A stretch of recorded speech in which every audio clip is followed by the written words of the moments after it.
No lo conversábamos recién, los dichos de José Antonio Kast respecto de la relevancia del Congreso sigue generando polémica. En Chile Vamos entrando los descuelgues en favor de José Antonio Kast siguen complicando la candidatura de Evelyn Matei, y Colomba Eichholz nos va a contar más detalles. Hola, Colomba.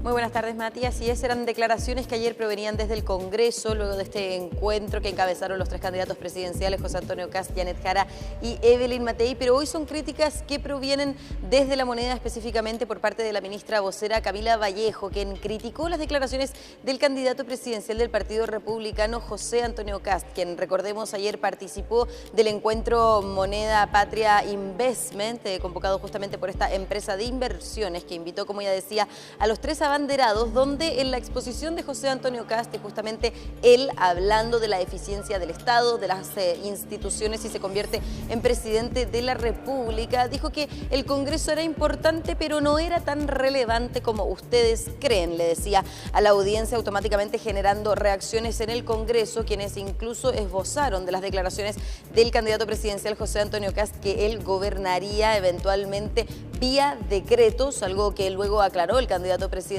José Antonio Kast. Decía que en ningún minuto de su exposición él ocupó el término ni la palabra decreto, tampoco lo haría en un eventual gobierno, pero sí decía hay que analizar cuáles son las atribuciones constitucionales y legales que tiene el presidente de la República para acelerar leyes que hoy están en el Congreso. Parte entonces de lo que decía el candidato presidencial, y que hoy generó críticas en La Moneda. Como ya decía la ministra vocera Camila Vallejo, criticó al candidato presidencial y también lo que fue su trabajo legislativo como diputado. Así que vamos a pasar a revisar las declaraciones de la ministra Camila Vallejo. Nos sorprende que José Antonio Kast desprecie el Parlamento. Estuvo 16 años sin hacer nada muy relevante en el Parlamento, siendo diputado, 16 años, yo quiero recordar aquello. Pero además, si ustedes se fijan, si hubiese sido por la bancada republicana no tendríamos reducción de jornada laboral. Si hubiese sido por la bancada republicana no tendríamos aumento del salario mínimo. Si hubiese sido por la bancada republicana no hubiéramos aprobado el aumento de la PGU. Han habido distintas interpretaciones de eso. Yo no sé si voy a estar interpretando, reinterpretando. Algunos lo interpretaron como gobernar por decreto, a propósito de la experiencia de sus aliados de la ultraderecha a nivel internacional. Hago la pregunta si el presidente de la República, el presidente Gabriel Boric, hubiera dicho una frase como esta, el escándalo que hubiese generado, ¿no? Bueno, las críticas no fueron solamente por parte de la ministra Camila Vallejo. También más temprano durante esta mañana en Radio Duna, el ministro del Interior Álvaro Elizalde dijo que las palabras de José Antonio Kast debían ser rectificadas y aclaradas por todo el revuelo que estas generaron en el Congreso, no solamente por parte del oficialismo, también en la oposición, sectores que acusaron al candidato presidencial de tener un tinte autoritario, de parecerse a otros gobiernos que conocemos en la región, que son de estas características, que gobiernan vía decreto. Algunos se asemejaban al candidato presidencial con Javier Milei en Argentina, otros con el presidente de Estados Unidos, Donald Trump, y el ministro del Interior entonces decía que tiene que rectificar y aclarar, obviamente, para que no haya confusión en un eventual gobierno de José Antonio Kast. Palabras que generaron reacciones del propio candidato, quien hoy día estaba reunido con la CPC en la entrega de 50 propuestas de este gremio empresarial, y posterior a la reunión el candidato se refirió a los dichos del ministro del Interior. Así que pasemos a revisar la respuesta que le entregó el abanderado. Bueno, yo le diría al gobierno, hagan la pega, hagan el trabajo. Hoy día las leyes están. Yo jamás he dicho algo distinto a que voy a cumplir la Constitución y las leyes. Fui parlamentario al igual que el señor Elizalde. Creo que él tiene claro cuando existen campañas de desprestigio y de mentiras. Decirle al ministro Elizalde, haga la pega, preocúpese de lo que a usted le corresponde. Hoy día hay un debate sobre el tema del voto obligatorio, de las multas, haga la pega. Hoy día hay un tema de seguridad grave, haga la pega. Hoy día hay un problema en salud, del jefe de gabinete, haga la pega. Bueno, y en medio de esta polémica, Mati, lo cierto es que también se fueron conociendo otras declaraciones de candidatos presidenciales o parte del comando, en el caso de la candidata Janet Jara. Hablamos del senador Daniel Núñez, quien hace un tiempo estuvo con nosotros aquí en el programa Aquí se debate, en donde decía el senador también se puede gobernar vía decreto cuando, por ejemplo, no hay acuerdo en el Senado. Se puede analizar también cuáles son las atribuciones legales, constitucionales que tiene un presidente para gobernar vía decreto. algo que también había dicho en abril de este año en la Radio Infinita, en el programa Ahora es Cuando, con Juan Manuel Astorga, la candidata presidencial Evelyn Matei, que ella probablemente iba a gobernar vía decreto para acelerar un par de leyes, por ejemplo. Incluso ejemplificaba cuáles serían esas leyes en esa declaración. Así que también, si nos vamos un poco para atrás en los meses, en los recientes meses de este año, lo cierto es que también hay declaraciones similares a lo que decían parlamentarios, esbozaron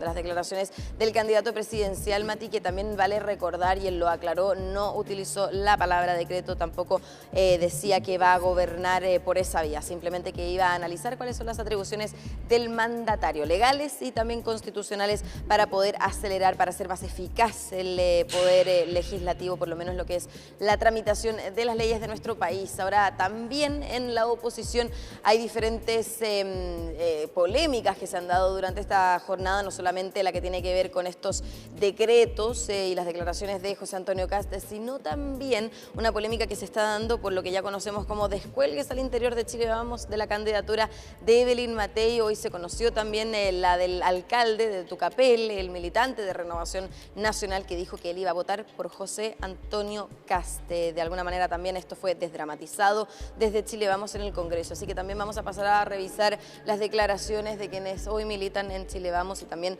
ven a sus pares salir de sus filas o alejarse al menos para elegir otra candidatura, en este caso la de José Antonio Kast. Pasemos a revisar esas declaraciones. De Chile Vamos han habido 3 personas que se han pronunciado en favor del candidato Kast. Yo creo que los militantes tienen que respetar las decisiones que toman sus respectivos consejos generales y si no están de acuerdo tienen que suspender automáticamente su militancia. Aquí hay una definición tomada no por una conveniencia electoral, sino que por un convencimiento. Nosotros apoyamos a Evelyn Matei y creemos que es lo mejor para el país. Yo creo que empieza la campaña recién el día lunes con los candidatos inscritos y el despliegue territorial, el intercambio de ideas, los foros. Vamos a ir viendo cómo Evelyn Matei va captando hoy día la candidatura que más tiene alcaldes, concejales, gobernadores, diputados, senadores. Sigue siendo por lejos la de Evelyn Matei, pero estos 3 meses son maravillosos para la democracia porque le permiten a todas las candidaturas expresar su idea y plantear sus soluciones a los problemas del país. Nosotros estamos en política por convicciones y no por conveniencia. Y las convicciones de Bópoli, las convicciones de los parlamentarios y de los militantes de Bópoli están en apoyar con toda la fuerza y con todo el compromiso a Evelyn Matei para que sea la próxima presidenta de Chile. Esas mismas convicciones son las que le pedimos a nuestros socios de coalición, son las que le pedimos a Chile Vamos, a la UDI, a Renovación Nacional, que en su gran mayoría así lo han demostrado. Pero hay situaciones excepcionales que muestran que actúan en base a conveniencia y no a convicciones. A ver, yo creo que uno esperaría que siempre estuviesen todos muy alineados en lo mejor para Chile. Y aquellos que se han descolgado, la estructura interna de los partidos van a tener que llamar al orden y eventualmente pedirles que dejen los partidos, porque en definitiva eso demuestra una falta de convicciones profundas. Bueno, y de hecho hay 2 procesos abiertos en el Tribunal Supremo de Renovación Nacional por las declaraciones del expresidente de ese partido, Carlos Larraín, quien recordemos en 2 ocasiones ha dicho que va a apoyar a José Antonio Kast, y también la suspensión de la militancia del senador Alejandro Kuzanovich por también haber dicho públicamente que iba a apoyar al candidato presidencial del Partido Republicano. En medio, Mati, también de una semana que es bastante importante porque se van a inscribir las candidaturas presidenciales y parlamentarias el próximo lunes y están ya terminando las negociaciones en los diferentes partidos, tanto de oposición como de oficialismo, para poder zanjar los pactos electorales, y todavía estábamos a la espera de lo que pudiera decir Demócratas, porque recordemos el partido liderado por la senadora Jimena Rincón ya hace un tiempo viene conversando con Chile Vamos para poder tener una lista única. La piedra en el zapato, eso sí, era justamente la candidatura al Senado del actual diputado apoyado por Demócratas, Miguel Ángel Calisto, quien está siendo investigado por el delito de fraude al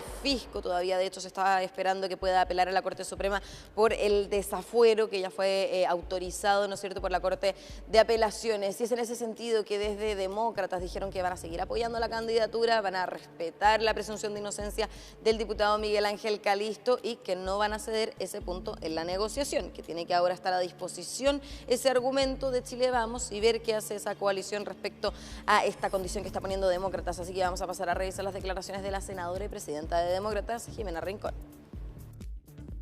Hoy, respecto del diputado Calisto, estamos defendiendo la presunción de inocencia. su derecho a defensa y que en su carácter de autoridad electa sea únicamente la ciudadanía de la región de Aysén, que le ha dado la más alta mayoría, la que decida si mantiene su confianza en él. Los propios partidos de Chile Vamos fijaron como estándar el principio de presunción de inocencia, pues llevaron como candidato a alcalde por Linares a una persona que estaba formalizada por fraude al fisco y con arresto domiciliario nocturno. Situación muy lejana a la que hoy vive el diputado Calisto. Mira, es responsabilidad de Chile Vamos generar las condiciones para un pacto y quienes deben respetar el principio de inocencia tal como lo hicieron ellos en las elecciones municipales pasadas. Bueno, y algo también bastante importante que dijo la senadora es lo relativo al eventual apoyo que Demócratas le iba a dar a Evelyn Matei. Recordemos que la semana pasada se esperaba que en el Consejo General que se realizó el día viernes se pudiera llegar a un acuerdo para apoyar a la candidata de Chile Vamos y proclamarla durante el fin de semana, cuestión que no pasó. Se estaba esperando las negociaciones, reunir más antecedentes, obviamente, en el partido de Demócratas para llegar a un acuerdo con Chile Vamos, mismo acuerdo que de hecho se ha zanjado, si es que hay disposición de Chile Vamos, eventualmente Demócratas podría apoyar a la candidata presidencial de Evelyn Matei, pero decía también la senadora de Demócratas que eso, el apoyo a la candidata presidencial Evelyn Matei, va a depender de cuál va a ser la disposición de Chile Vamos en esta negociación, porque también decía Jimena Rincón, no pudieron inscribir su candidatura presidencial justamente porque no alcanzaron por un tema de tiempo, de plazo, a entregar todas las firmas que tenían que reunir en las 3 regiones restantes al CERVEL. Así que hay que quedarnos atentos obviamente a cómo avanzan y terminan también a días de la inscripción de candidaturas, esas conversaciones entre Demócratas y Chile Vamos. Bien, muchísimas gracias, Colomba. Seguimos esperando entonces a ver cuál va a ser la resolución del partido.